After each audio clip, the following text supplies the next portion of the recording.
Exactly. You have been diagnosed with something that we all pray we never have to be diagnosed with, and you're away from home, from your family. So we try to paint a picture, Yeah. you know, right off the bat. The impression is that you're going to be well taken care of, and you know, we explain, you know, what the expectations are, and I know they're pleasantly surprised when they come in, because that's one of the requirements for my part-time people, you know, the evening managers and the weekend managers and the volunteers.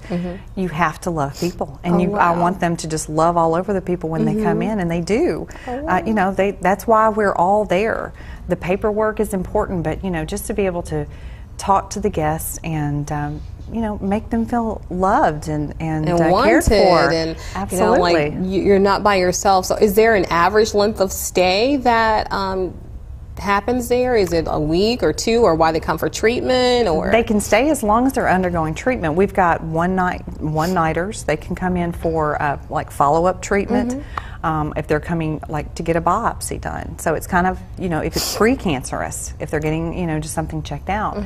But if it's chemo, I mean, that takes a long time. Radiation is normally 6 weeks. Yeah. And so a lot of times they'll stay during the week, and then they'll go home for the weekend and leave their things there, and just go home for the weekend, have a nice relaxing time at home, and then come back to their home away from home and start again on Monday. And we have a shuttle service. The shuttle takes them, if they want, they can take them back, and we can take them back and forth to their treatment.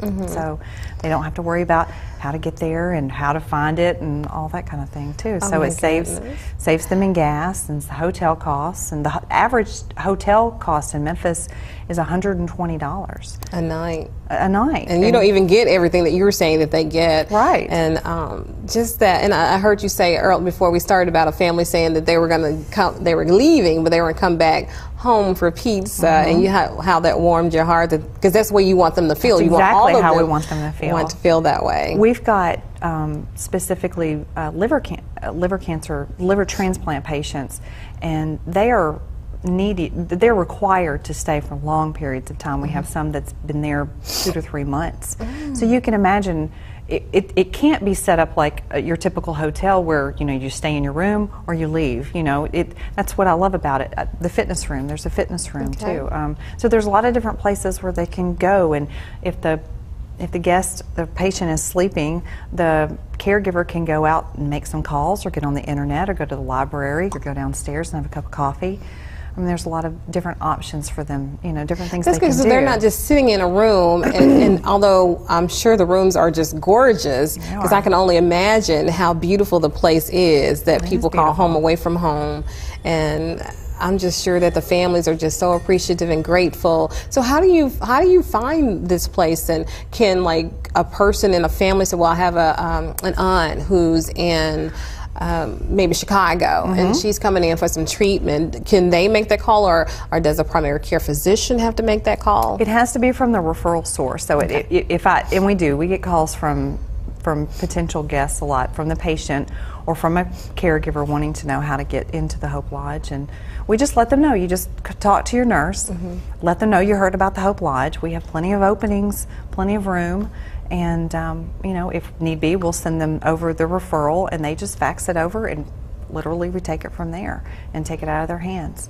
Oh, wow. So, yeah, it's exciting. Oh my goodness. Do they come back, you know, and say, thank you so much? Yes. Or you were here when I mean, what are some of the stories? I want to hear the success stories. Well, I mean, that's what I love so much about the job. You know, people just, I know, get tired of listening to me talk about it, but I really do love going to work every day. I mean, sincerely, because the people there are so gracious. I mean, they're so sweet and thankful.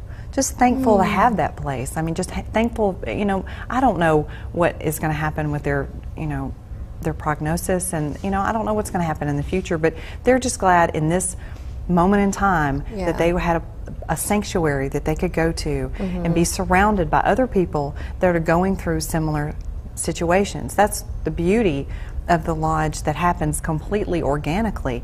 They come for that financial benefit, of course, but what they get is something that you can't priceless. plan. It's Yeah. completely priceless because they are sitting around in the dining room, and you know, at your house, everyone kind of convenes in the kitchen, in the dining room, and starts talking. Well, that's exactly what happens, and it just warms your heart to hear them in there. When they initially came in, they're frightened, they're scared, they're nervous.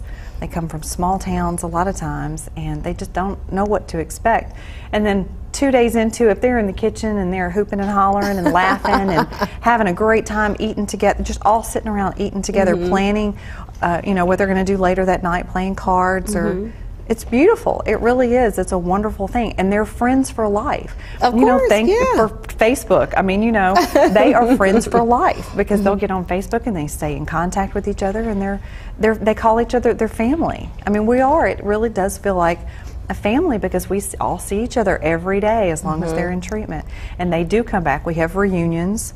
So we've already had our first reunion, and it was like 150 people showed up, and we had music and just celebrate life. We did. You know, just celebrate their life, and you know, another year. So, and then they come home. They come home. I want to take a break, and we'll be right back in just a moment with Kim Colbreth, director of Harrah's Hope Lodge here in Memphis, Tennessee.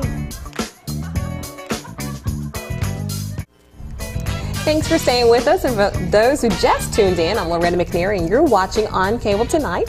And my guest is the director of Harrah's Hope Lodge, located in downtown Memphis, Tennessee, next door to the historical and phenomenal Sun Studios. So we were talking about the care that you all provide for people who are coming in about 40 miles away from Memphis for cancer treatments, radiation, chemotherapy, or whatever they're coming in. And you all provide this housing, lodging for free, totally free, and they can have a caregiver with them, and they don't have up to two caregivers, and they don't have to stay in their room because you all have so many little things going on. It's almost like a cruise line to me when you talk about it, because there's lots going on, major activities. They can go and cook their own food, and you know, there's beautiful kitchens and refrigerators, and oh my goodness, and reunions and all that. And so now I want to kind of let them know why you're more than excited, because you get to see this and see the change and how it affects and effects people's lives in a positive way.